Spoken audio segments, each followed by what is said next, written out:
Oh, curious ba kayo kung ano to? Tara, samahan niyo akong magluto. Kwento ko sa inyo.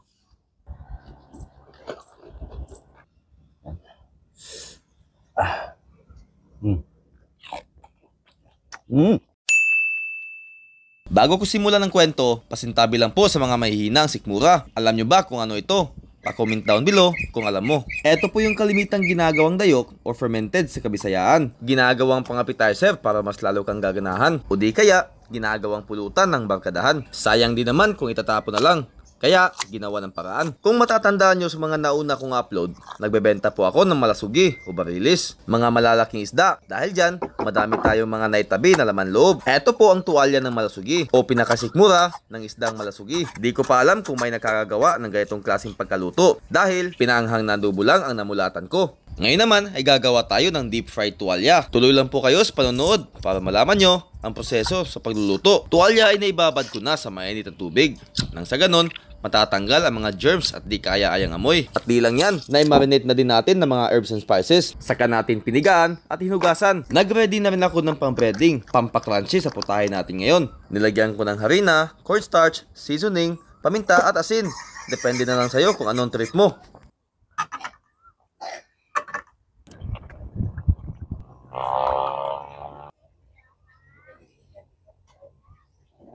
Ayan mga kalabas at na breading na natin lahat. Salang natin sa mainit na oil.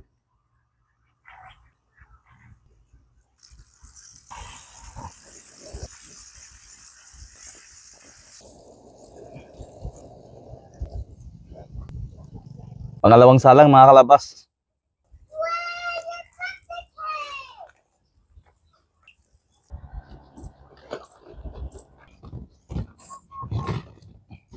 Ayan na mga kalabas at ready na ang ating tuwalya ng malasugi.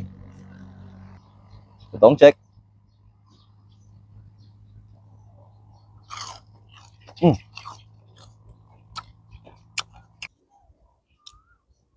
Ayan mga kalabas.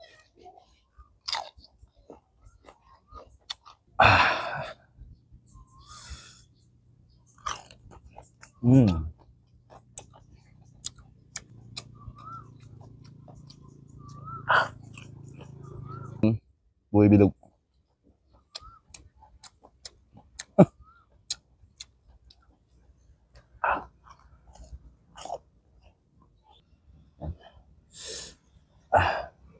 Mm. Mm.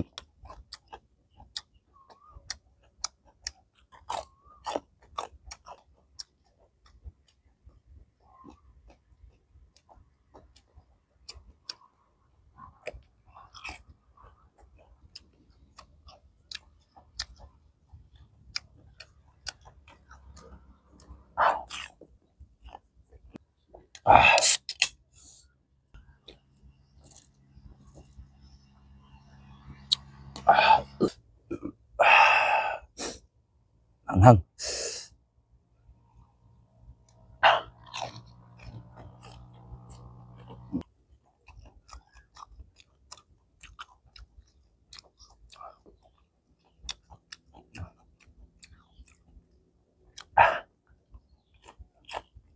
Cheers mga kalabas.